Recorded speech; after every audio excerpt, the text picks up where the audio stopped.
Hey, welcome back to Newey Tech People's Community Spotlight for 2021. This episode, we've got Sarah Fraser, who's our newest recruit here at Newey Tech People. She's our local resident data analyst. Talk to her about making the change into data as a field, really handling imposter syndrome, continuing education, and a million other things. Hope you like it.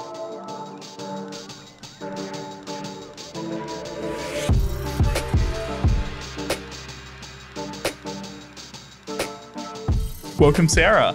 It's a pleasure to be here.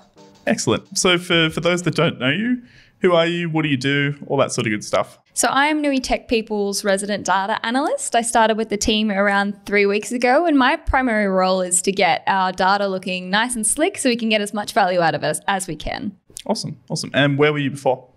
Before this, I was actually a communications advisor at CSIRO, so Australia's Science Agency, working embedded in an innovation startup program that they run. Okay. And I guess the change between those two careers, obviously a pretty drastic change. I'm assuming that was a conscious decision? It was a conscious decision, yes. I was working with so many inspiring researchers and people that were heavily involved in tech whilst doing communications myself. That also has an element of data analysts and that analytics, tracking how things are performing. So I thought that I'd make that jump into actually doing the data-based stuff. Sure. So it was kind of an element of like peering over the fence and seeing what all the cool kids were doing in tech and kind of going, okay, this is what I like doing. Yeah, I've always been quite technically minded. I actually have a Bachelor of Science along with my Bachelor of Communications. So it seemed like it was a very natural transition to move into this technical minded stuff. So in that role as communications advisor, essentially you had access to a lot of data, and I guess you had, like we said, the peering over the fence moment. How did you initially start to research, how do I make a career out of this, and how do I how do you translate your existing skill set in Marcoms to data? Yeah, so we had such wonderful data there, but I also felt like maybe at times when we were collecting data, we weren't thinking about the end use for it. So whilst we were collecting a large amount of data, maybe it wasn't able to answer the questions that we had. So formulating the right questions to get answers at the end that actually provide some insights is really important. And that's what I was kind of looking into as part of my Marcoms role, and that led me to thinking about data analytics. And it just so happened that when I was thinking about making this transition, there were subsidised short courses for students looking to retrain or people in the workforce looking to retrain as part of the government's COVID scheme. And one of those was a graduate certificate in data analytics. So I thought that would be a perfect taste tester to see if I liked the field and if I was interested in pursuing it further. And after those 3 months, I absolutely loved it. Like I loved everything that we learned at uni, and I really wanted to just pull on that thread to see how far I could go. Out of interest, if the government wasn't subsidising that short course, do you think you would have done it? Do you think that was kind of the push you needed to dip the toe in? I think that it helped me do it sooner. I think it's very likely that I probably would have done it, but in a more serious way. So going straight into a master's rather than just doing a grad cert. But this definitely helped me feel more ready and more able to take it on because it really wasn't that much time and it wasn't that much of a cost to just give it a go. And that's what really helped me get over the line. But I suspect I probably would have made that transition regardless anyway. And do you intend on doing the Masters? I do, yes. It's on the cards for hopefully this year. A Masters in data science itself to get even more into the actual number crunching and getting those insights out. I'm really looking forward to it. Awesome. So what about data in particular interested you? I guess why did you pick that over any of the other million different career paths you could have pivoted to? Yeah, so when you're looking to transition career, it's almost a little overwhelming in the fact that I didn't feel prepared for anything, but I also felt like I could do anything that I wanted if I invested enough time learning how. And that just like sheer volume of choice when you're looking to transition to something it's massive. I was having a cognitive overload basically with all of this information that was coming at me about what career would be right for me, what I would like better.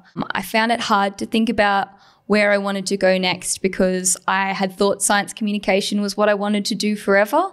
So when I got to the end of that road and realized that this dream job that I wanted didn't work out in reality, it was really hard to think about pivoting. If I got it wrong the first time, what's to say that I wouldn't get it wrong again after I'd invested all this time into it? But I tried to strip it back and look at, yes, science comms as a career wasn't for me, but what transferable skills did I have? Communication was a hugely important one. And I've realized that I love science comms. What I really love is taking technical or complex pieces of information and breaking it down into a way that's simple for other people to understand. And data science is, in essence, like you can really do that in data science. So you can take all this data, you can get these insights, and the real beauty of it is communicating these insights into a way that makes sense for other people that aren't data minded, that don't really understand this process, but can get a lot of value out of what that data is actually telling you.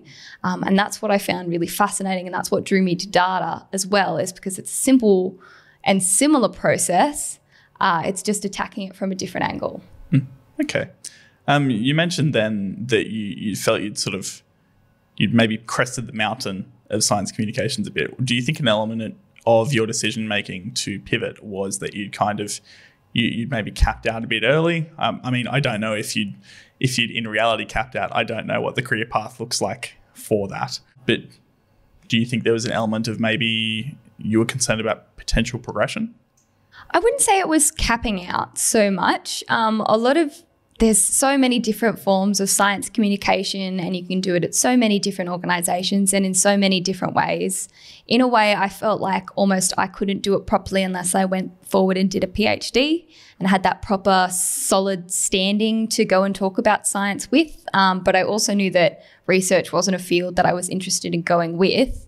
And the science communication that I was doing at CSIRO, whilst I loved it, was less about the science and more about the communications angle. Found losing that technical element really took some of the love that I had out of it. And I wanted to get back into that more technical side. Cool. We've already touched on the masters, but aside from that, continuing career growth and development, continuing learning, what sort of avenues are there available to you? And I guess what ones are you considering? I think there's so many resources online that you can use to further your data science education, whether you want to do it as a career or just want to learn a little bit more for a bit of fun. I personally really like Kaggle. It's a website that you do a whole bunch of machine learning, data science type projects with massive lots of data that different companies or different organizations have supplied. Sometimes they even offer prizes for the person who has the most accurate results, which is pretty cool. And there's a fantastic load of learning resources as well. So if you just want to learn and not even compete, that's a really good way to do it in practice with real life data where you feel like you're actually doing something that's practical. I also love tinkering with my Raspberry Pi. I know it's not data science, but it's all in the very technical learning to code in Python kind of field. I think I'm a lifelong learner, so whatever I can do to sink my claws into something new really excites me. And who did you consult with when sort of considering making that jump? I have some really good mentors in my life that I'm really grateful to have. I have some previous bosses who have mentored me and helped me a lot through the process, as well as some family and some friends. My partner is also in a more technical field, so he had some really good insights. And I also met up with a whole bunch of people from the data community in Newcastle, and they gave me an insight into what it's like to be a data analyst, what kind of things I could think about, what companies might be good.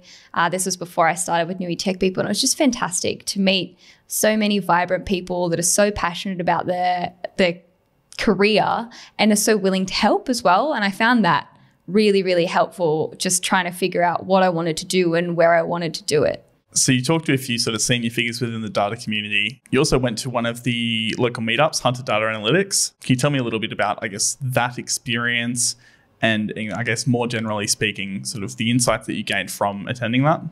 Yes, that was right at the beginning of me trying to scope out what the data analytics field involved. And I was pointed in this direction by one of the wonderful organizers, and it was absolutely fantastic to just meet people that do this on a daily basis, that really, really care about data, and are very friendly as well. It was an informal meetup. Usually sometimes they have speakers as well, but this time it was just to catch up and actually meet the people and to put a human face to a career that I was considering but wasn't quite sure how it actually looked in the real world. Really helped me feel more comfortable that I had made the right choice in moving into data analytics. So yeah, it was fantastic. Speaking of, I guess, the right choice, not an insignificant decision to essentially bail out of the career path that you'd studied for or put time into, that sort of thing. Do you ever have second thoughts? All the time. Yeah. I mean, I spent 4 years at uni training to do science communication. I put my heart and my soul into everything that I did, along with 3 years at CSIRO. It's almost a decade worth of work training to be this person to wake up one day and go, actually, that's not me anymore and that's not what I want to do. It honestly took me probably over a year to really come to the decision that moving out of the field was going to be the right choice for me. But it was hard and it was scary. But what helped was looking at it and going, well, this isn't for nothing. All of these skills, like there's so many things that I learnt over my course of being a science communicator that are highly transferable. Communication being the biggest and most obvious one. I feel like a lot of the time data scientists maybe don't communicate potentially as clearly as they could. And I really want to help them like be that air gap between non-technical people and all of the great work that they're actually doing so we can create a better understanding on both sides. And of course, all of the other skills such as knowing how to manage stakeholders, knowing how to deal with technical information, that kind of stuff, like it all transfers, just in a less obvious way than it would be if I had continued on with science communication. Anything in particular you'd change about this process, I guess, so far, be it the educational pathways you took, how soon or late you decided to take the plunge, that sort of thing? I don't think that I could confidently say that whatever I did was right or wrong, because I feel like when it comes to transitioning career, there's no one correct way to go about it. Everyone has their own process. I thought that the educational path that I took doing a grad cert just to try it out was something that I would do again, but whether another person would find the same value out of that is, humans are different. So it's all completely dependent on everyone else's individual experience. I always find it funny. It's like saying, because I'm a successful business person, I did this, so everyone else has to do this and they'll also be a success. I feel like there's too much chance involved with it as well. Like I was very lucky to have gotten such a fantastic job so soon from transitioning, and I recognize that. So I can't say that everyone should do a grad cert and they'll transition into the field straight away, because that might not be people's experience. Or alternately, they could land a data science job straight out of a grad certificate. I'm not sure. But what I will say is that it definitely worked for me. If you're not sure about if you want to move into a more technical field or if there's something that you want to try out, the grad cert is a fantastic way to do it, just to get that little taste tester. It's not too much of a commitment either, both time or monetary wise. So I would recommend it. Cool.